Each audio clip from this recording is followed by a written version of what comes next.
So I've been gone for a while, right? Recovering from a flu thing. So if you guys think I'm trying to sound sexy, it's not. It's things are happening, right?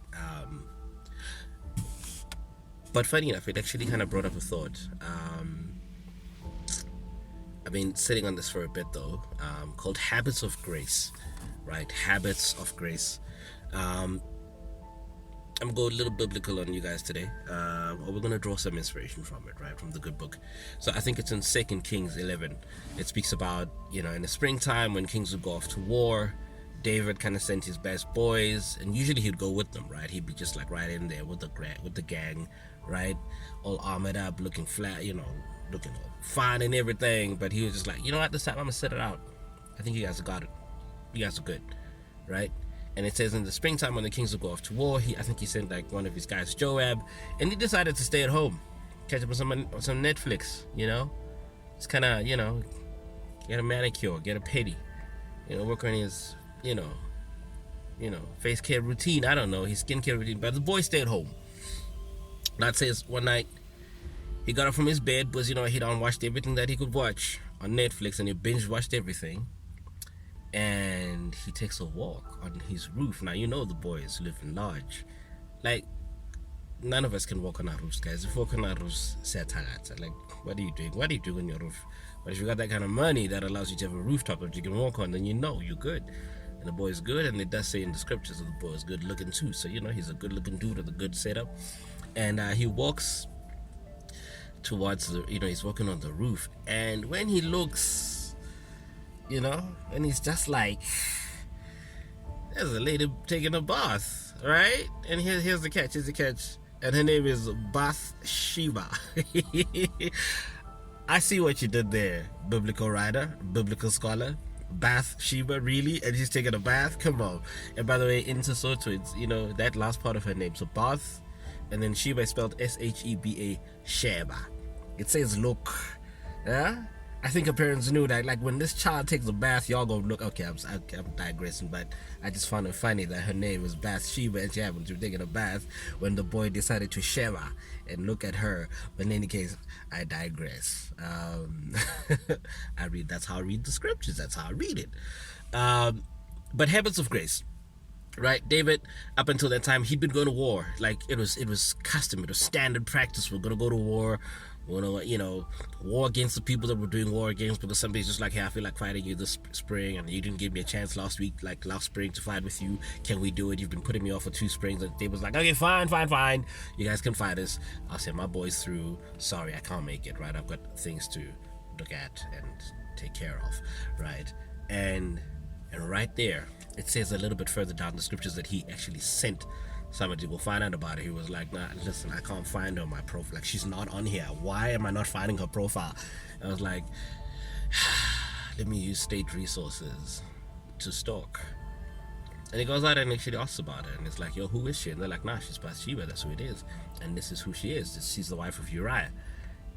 And the boy's like, Now, I'd like to just, suggest that he may have seen her a little bit before, because if he's like Uriah's like one of these high-ranking generals, he might have seen her at the table but just never asked who she is, right? But then I'm willing to bet that deep down somewhere he looked at it and he was like, "Yay, who art thou?"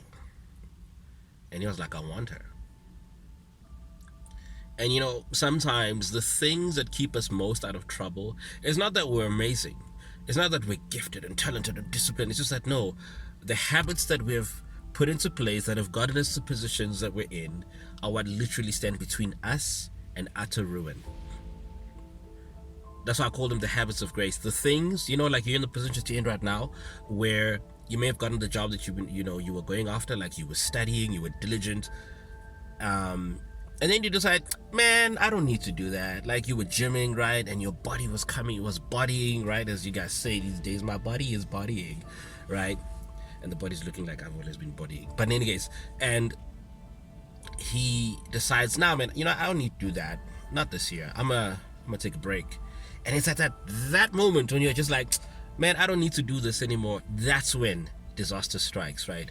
Because you've literally strayed from the path that was laid for you by those habits of grace, the habits that kept you safe, right? You know that you know that you're not supposed to answer the text when he or she said, yo, listen, I know it's late and it's cold, but come through for some coffee. And you are like, I have a rule that I don't do that. And you're like, you know what, this time around, man, let's not be so uptight. You know, let's get loose a little bit. And you got loose all the way. And there you are, you're in a situation. Some of you right now, it's like you're looking at the price of diapers, man, and it's freaking you out. I saw, like, whenever I'm about to mess up, right, I take a walk through that aisle. Pampers, Huggies, you name them. And I just let them minister to me, man. I'd look at the baby formula, I just let it minister. And that's just the entry level stuff. And then there's the doctor's appointments, and I'm just like, nope, mini me, not right now. And David done messed up. We later learned that it really turns into just a Nollywood story, man. Like Nollywood couldn't write the plot twist and turns that David dreamed up. But at some point he's writing orders to have this dude move to the front line so he can catch an arrow, right? So he can die, so he can move in. I'm just like, yo. And to make it even worse, what does he do? He makes the man carry his own death sentence. His own death certificate, he makes him carry it. And he says, give it to the commanders. And I'm like, yo, this is the man after God's own heart. Which, by the way, also presents a very interesting conversation about,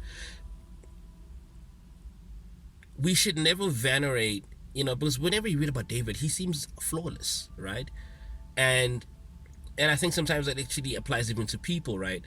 We can venerate people beyond the point of God's grace, because the craziest thing is that David killed somebody's husband so that he could have their wife. Like, can we talk about that? And also, she was a married woman, and this is purely me. I'm not saying this is what the scriptures say, but I'd like to think that when he sent for her, because a lot of people, when you read the scriptures, it says that he sent for her and she came to the palace. It's not like she was like, yo, the king invites me. She was like, oh my God, I'm going to the king's palace. And she was texting all her girlfriends like, oh my God, I'm about to go to the king. No. She was like, okay, I'm going to the king. Okay, so my husband is away at war. And obviously the boy started putting moves on her, and I don't know if she was game for that. I don't know if she's game for that. Like, we never ask ourselves, like, was she down for that? Did she consent? Right? And I know this is going to throw a whole lot of you guys, like, how dare you talk about David that way? Well, I mean, he killed her husband. Like, I mean, we're already in Murderville. Like, we're already walking down that avenue of murder. Like, what's to suppose? Why can't we suppose that maybe girl was not into it that much, right? And he had his way, but he's the king. People are like, oh, but she could have walked away. I think sometimes we forget that there's a difference between living in a republic and then living in a kingdom. The king is the final say. He has final say. He can choose between life and death for you. He's not a president.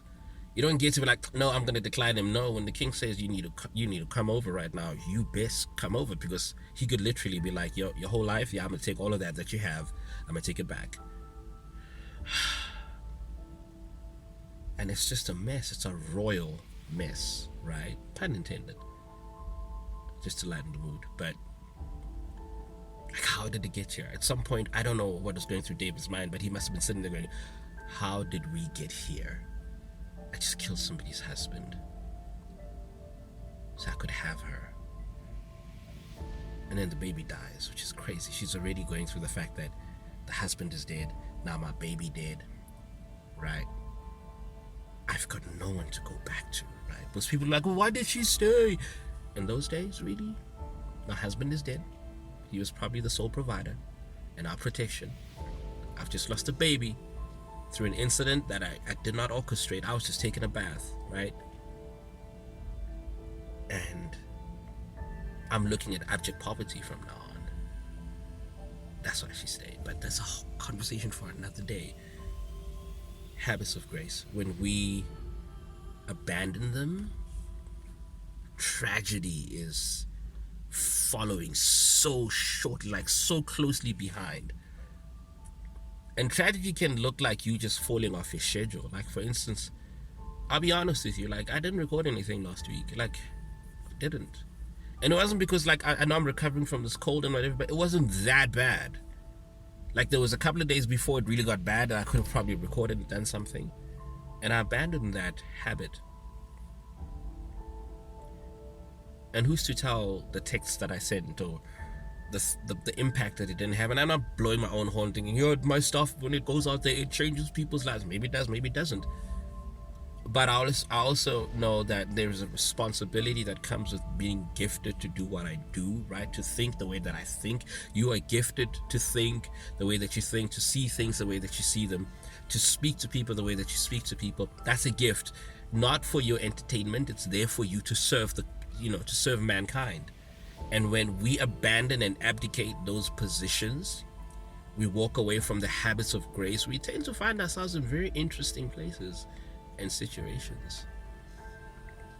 Where has your abandonment of the habits of grace in your life led you to? Some of you might be sitting in them right now, or sitting right next to them. Some of you have no business being in the same house, the same bed, the same car with that person. I'm just saying, I know it's cold. You know what's colder? Being derailed from your purpose. That's cold. And David, he messed up big time. Big time. And I just thought, let's have a conversation about that. About what happens when we abandon the habits of grace, and also the value of those habits of grace. They brought you to a good place. There was a schedule. David was supposed to go to war like the other kings after having fought so hard to become king. That scandal could have torn the whole kingdom apart. Imagine that, right? Because you decided, man, I got this. I don't need this. I don't need to keep doing this. Like everything, we got everything on lock, man. Like the army's doing what they're supposed to be doing. I'm the man. I'm the woman. I got this. It's at that moment when we abandon the habits of grace that our life takes a left. And it's a steep, it's a sharp, quick left. And we go careening down the cliff of just chaos and hurt, because we don't speak about the fact that she went through a lot. We hear about David and he's fasting and he's mourning, and we get it. It's beautiful, it's somber, but what about her? Right? When we abandon the habits of grace that have been placed in our lives by the good Lord, whether you believe in God or not, right? Oftentimes, if we're lucky, it's just us who takes the hit. But oftentimes, there's repercussions. They ripple into other people's lives. When you abandon the habits of grace that have been placed in your life because you think you've got it, somebody's going to pay. Somebody usually pays. Habits of grace. Do you know what they are in your life? And are you still sticking to them?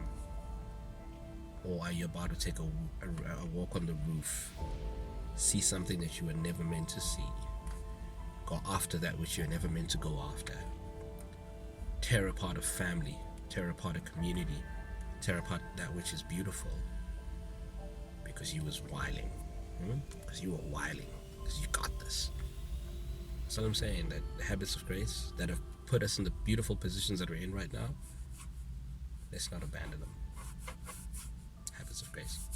Love you guys. Speak to you next time.